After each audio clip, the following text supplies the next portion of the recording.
समुद्र के बीचों बीच एक जहाज अकेला तैर रहा था। उसके अंदर खाना था, पानी था, सामान था, कार्गो था। लेकिन एक चीज नहीं थी, उस जहाज पर एक भी इंसान नहीं था। ना कैप्टन, ना क्रू, ना कोई पैसेंजर। और सबसे हैरान करने वाली बात थी, जहाज डूबा भी नहीं था, बल्कि वह समुद्र की लहरों के बीच लगभग ठीक हालात में तैर रहा था। साल था 1872 और इस जहाज का नाम था मैरी सेलेस्ट। आज से लगभग 150 साल पहले हुई यह घटना समुद्री इतिहास की सबसे रहस्यमयी घटनाओं में से एक बन गई। लेकिन सवाल यह है, आखिर ऐसा क्या हुआ कि जहाज पर मौजूद 10 लोग अचानक गायब हो गए? क्या उन्होंने खुद जहाज छोड़ दिया, या समुद्र ने उन्हें निगल लिया, या फिर मैरी सेलेस्ट पर कुछ ऐसा हुआ था जिसका सच आज तक सामने नहीं आ पाया? आज की इस पूरी कहानी में हम इसी रहस्य को शुरू से समझेंगे। मैरी सेलेस्ट कोई छोटा या साधारण सा जहाज नहीं था। यह एक अमेरिकन मर्चेंट शिप था जो समुद्र के रास्ते सामान ले जाया करता था।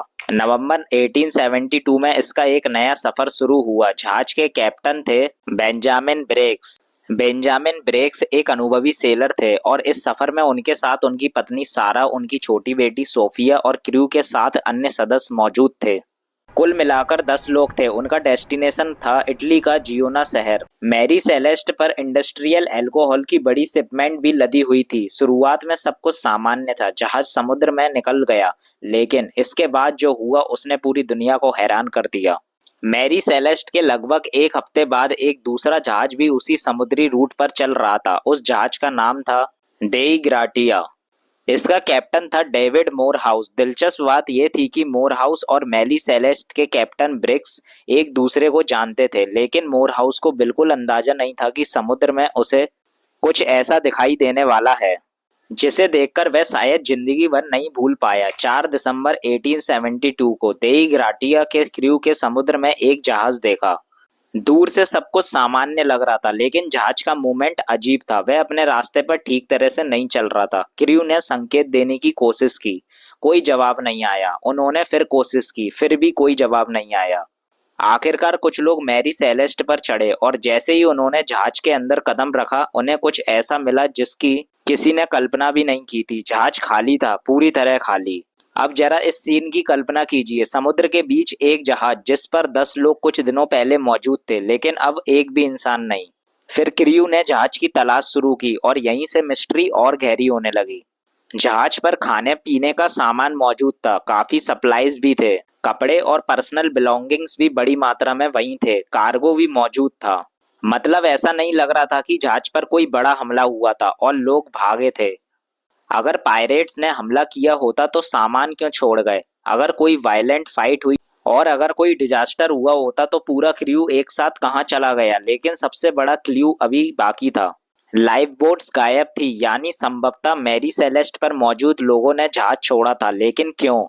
जब इन्वेस्टिगेटर्स ने कैप्टन के केविन को देखा तो सिचुएशंस और भी डिस्टर्बिंग थी। कैप्टन बेंजामिन की पत्नी सारा और उनकी छोटी बेटी सोफिया भी जहाज पर थी, लेकिन दोनों गायब थीं। उनके पर्सनल बिलोंगिंग्स में से भी बहुत कुछ वहीं था। इसका मतलब यह नहीं लग रहा था कि परिवार किसी प्लान जर्नी के लिए जहाज छोड़कर गया है। और सबसे महत्वपूर्ण बात, कैप्टन ब्रिक्स एक्सपीरियंस्ड सेलर थे। वह जानते थे कि समुद्र के बीच अपने जहाज को छोड़कर जाना कितना खतरा हो सकता है। तो फिर उन्होंने ऐसा डिसीजन क्यों लिया? क्या उन्हें लगा कि मैरी सेलेस्ट डूबने वाला है? क्या जहाज के अंदर कोई ऐसा खतरा पैदा हो गया जिसे हम आज तक समझ ही नहीं पा रहे?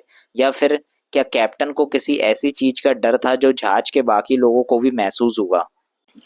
जब मैरी सेलेस्ट मिली तो जहाज की हालात परफेक्ट नहीं थी। कुछ चीजें अस्त व्यस्त थी, कुछ इक्विपमेंट मिसिंग थे, नेविगेशन से जुड़ी चीजों में भी प्रॉब्लम थी। लेकिन जहाज पूरी तरह डिस्ट्रॉयड नहीं हुआ था। यानी ऐसा नहीं लग रहा था कि कोई मैसिव स्टॉर्म आया और जहाज को बर्बाद कर गया। फिर भी क्रू ने जहाज क्यों छोड़ दिया? और अब सबसे बड़ा सवाल सामने आया, क्या उन्हें लगा कि जहाज में विस्फोट होने वाला है? यहीं से कहानी में आता है मैरी सेलेस्ट का सबसे चर्चित क्लू।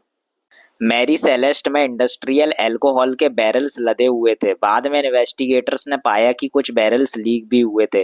अब कल्पना कीजिए, एक बंद जहाज, उसके अंदर अल्कोहल्स वेपर्स और समुद्र के बीच मौजूद क्रू। एक थ्योरी के मुताबिक कैप्टन को डर हो सकता था कि जहाज के कार्गो में मौजूद अल्कोहल के कारण एक्सप्लोजन का खतरा पैदा हो सकता है। अगर उन्हें लगा होगा कि जहाज कभी भी एक्सप्लोड कर सकता है तो शायद उन्होंने लाइफ बोट्स में बैठकर थोड़ी दूरी बनाने का फैसला किया। लेकिन अगर ऐसा हुआ था तो फिर वह वापस क्यों नहीं आए? यही वह पॉइंट है जहां यह थ्योरी भी पूरी तरह मिस्ट्री सॉल्व नहीं कर पाती। एक दूसरी पॉसिबिलिटी भी थी, खराब मौसम। समुद्र में अचानक आने वाला तूफान जहाज के क्रू को पैनिक में डाल सकता था। हो सकता था कि कैप्टन को लगा हो कि जहाज सुरक्षित नहीं है और उन्होंने क्रू की लाइफ बोट्स में उतरने का आदेश दिया हो। लेकिन यहाँ फिर एक प्रॉब्लम आती है। मैरी सेलेस्ट को जब दूसरी जहाज ने देखा तो वह पूरी तरह डूबी हुई नहीं थी। अगर कैप्टन ने जहाज टेम्परली छोड़ा था तो संभवतः है कि वह बाद में वापस आने वाला हो, लेकिन ऐसा नहीं हुआ। लाइफ बोट्स भी नहीं मिली और मैरी सेलेस्ट पर मौजूद 10 लोग हमेशा के लिए गायब हो गए। क्या पायरेट्स ने हमला किया? अब आते हैं एक और फेमस थ्योरी पर, पायरेट्स। 19 सेंचुरी में समुद्री पायरेट्स का खतरा आम रहता था। हो सकता था कि किसी पायरेट्स अटैक में क्रू को मार दिया गया हो या किडनैपिंग हुई हो, लेकिन एविडेंस इस थ्योरी को ज़्यादा सपोर्ट नहीं करते क्योंकि जहाज पर वैल्यूएबल कार्गो मौजूद था। अगर पायरेट्स ने हमला किया होता तो उन्होंने वैल्यूएबल कार्गोज में दिलचस्पी होनी चाहिए थी, लेकिन मैरी सेलेस्ट में ऐसा कुछ नहीं मिला। किसी बड़े पायरेट्स अटैक की ओर साफ इशारा करे और जहाज पर बड़े स्केल की वायलेंस के भी कोई कन्वेंशन साइन नहीं मिले, इसलिए पायरेट्स वाली थ्योरी भी पूरी तरह फिट नहीं बैठती। सबसे डरावनी पॉसिबिलिटीज। अब सोचिए, अगर कैप्टन ब्रिक्स ने जहाज को इसलिए छोड़ा क्योंकि उन्हें लगा कि मैरी सेलेस्ट डूबने वाली है, तो शायद लाइफ बोट्स में गया हो। लेकिन समुद्र में लाइफ बोट्स एक बहुत छोटी और कमजोर जगह होती है। अगर अचानक वेदर खराब हो गया, अगर लाइफ बोट्स जहाज से अलग हो गई हो, तो 10 लोगों का समुद्र में खो जाना बिल्कुल संभव था। इस थ्योरी में एक हॉरिफाइंग पॉसिबिलिटी सामने आती है। शायद मैरी सेलेस्ट पर असल में कोई सुपरनैचुरल घटना नहीं हुई थी। शायद कैप्टन और क्रू ने एक गलत डिसीजन लिया और समुद्र ने उस डिसीजन की कीमत उनसे ले ली। लेकिन यह सिर्फ एक पॉसिबिलिटीज है क्योंकि आज तक कोई ऐसा एविडेंस नहीं मिला जो निश्चित रूप से बता सके कि आखिर समय में मैरी सेलेस्ट पर क्या हुआ। मैरी सेलेस्ट को बाद में अथॉरिटीज ने इन्वेस्टिगेट किया, लेकिन इन्वेस्टिगेटर्स के सामने वही प्रॉब्लम थी। जहाज मौजूद था, कार्गो मौजूद था, सप्लाईज मौजूद थे, लेकिन लोग नहीं थे। कैप्टन नहीं था, क्रू नहीं था, कैप्टन का परिवार नहीं था और लाइफ बोट्स भी नहीं थी। एक पूरा ग्रुप जैसे समुद्र के बीच मिट गया हो। सबसे अजीब बात यह थी कि अगर कोई बड़ी घटना हुई होती तो उसका कोई डेफिनेटिव फिजिकल एविडेंस नहीं मिला। यही कारण था कि मैरी सेलेस्ट की कहानी अगले कई दशकों तक लोगों के बीच चर्चा का विषय बनी रही। इसके आसपास कई रूमर्स और एग्जैगरेटेड स्टोरीज भी बनी गई। कुछ लोगों ने इसे गोस्ट शिप कहा, कुछ ने सुपरनैचुरल एक्सप्लेनेशन दी, कुछ ने कॉन्स्पिरेंसी की बात की, लेकिन इतिहासकारों और रिसर्चर्स के लिए सबसे बड़ी समस्या आज भी वही है, एक्चुअल एविडेंस बहुत कम है। आज मैरी सेलेस्ट की घटना को लगभग 150 साल बीत चुके हैं। हम जानते हैं कि 1872 में एक जहाज समुद्र में मिला था।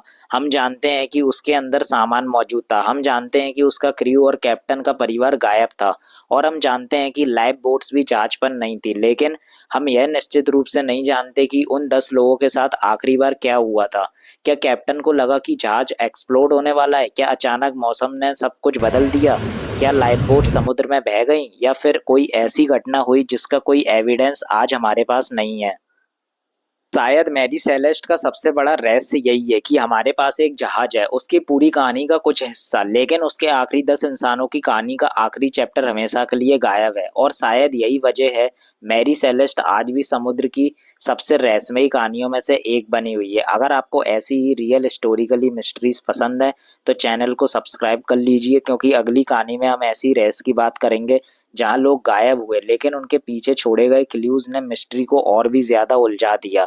तब तक याद रखिए, हर रहस्य का जवाब जरूरी नहीं कि हमें मिल जाए, कुछ रहस्य सिर्फ सवाल छोड़ जाते हैं।